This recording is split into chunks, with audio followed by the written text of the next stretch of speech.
الحمدللہ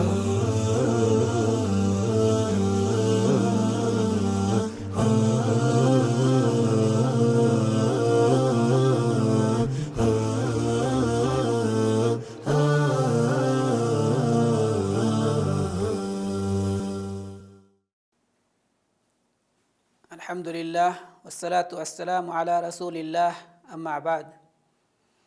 محترم سامعین، السلام علیکم ورحمۃ اللہ وبرکاتہ۔ آج کی اس درس کا موضوع ہے یوم عرفہ اور اس کے روزے کی فضیلت۔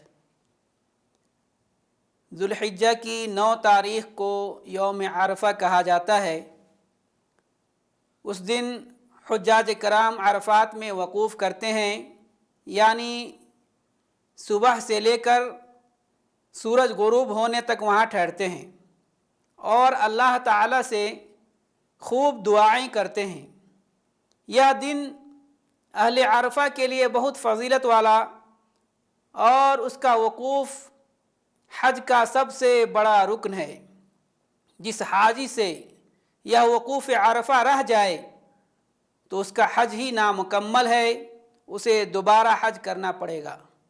اللہ تعالیٰ عرفات میں موجود حاجیوں پر فرشتوں کے سامنے فخر فرماتا ہے۔ اس دن دین اسلام کی تکمیل اور نعمتوں کا اتمام ہوا۔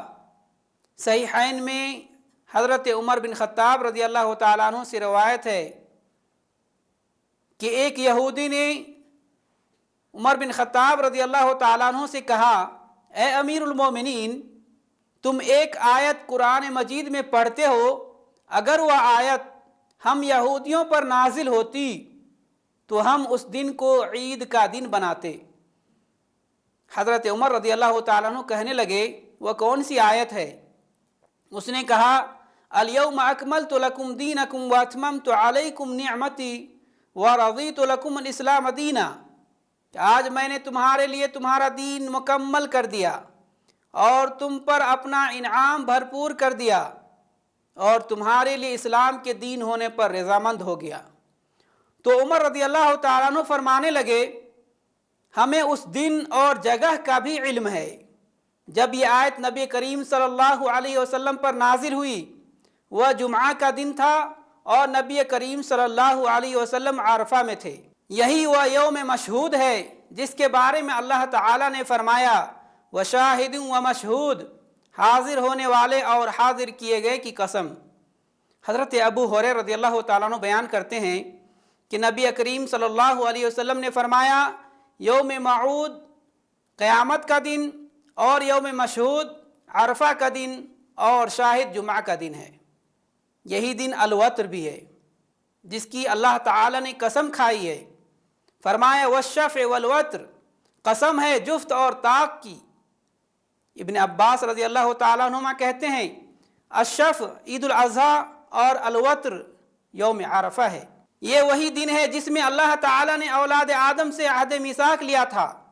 ابن عباس رضی اللہ تعالیٰ عنہما بیان فرماتے ہیں کہ نبی کریم صلی اللہ علیہ وسلم نے فرمایا، بلا شبہ اللہ تعالیٰ نے آدم علیہ السلام کی ذریت سے عرفہ میں میثاق لیا اور آدم علیہ السلام کی پشت سے ساری ذریت نکال کر ذروں کے مانند اپنے سامنے پھیلا دی اور ان سے آمنے سامنے بات کرتے ہوئے فرمایا، وَإِذْ أَخَذَ رَبُّكَ مِن بَنِي آدَمَ مِن ظُهُورِهِمْ ذُرِّيَّتَهُمْ وَأَشْهَدَهُمْ عَلَىٰ أَنفُسِهِمْ أَلَسْتُ بِرَبِّكُمْ قَالُوا بَلَىٰ شَهِدْنَا أَن تَقُولُوا يَوْمَ الْقِيَامَةِ إِنَّا كُنَّا عَنْ هَٰذَا غَافِلِينَ أَوْ تَقُولُوا إِنَّمَا أَشْرَكَ آبَاؤُنَا مِن قَبْلُ وَكُنَّا ذُرِّيَّةً مِّن بَعْدِهِمْ أَفَتُهْلِكُنَا بِمَا فَعَلَ الْمُبْطِلُونَ۔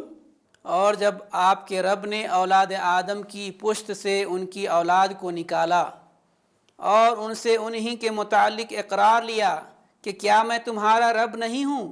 سب نے جواب دیا، کیوں نہیں، ہم سب گواہ بنتے ہیں، تاکہ تم لوگ قیامت کے روز یوں نہ کہو کہ ہم تو اس سے محض بے خبر تھے، یا یوں کہو کہ پہلے شرک تو ہمارے بڑوں نے کیا اور ہم ان کے بعد ان کی نسل میں ہوئے، تو کیا ان غلط راہ والوں کے فعل پر تو ہم کو ہلاکت میں ڈال دے گا؟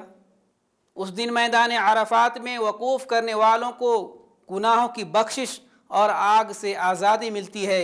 نبی کریم صلی اللہ علیہ وسلم نے فرمایا، ما من یوم اکثر من ان یعتق اللہ فیہ عبدا من النار من یوم عرفہ، کسی دن رب العالمین اپنے بندوں کو اس قدر جہنم سے آزاد نہیں کرتا جس قدر یوم عرفہ کو کرتا ہے۔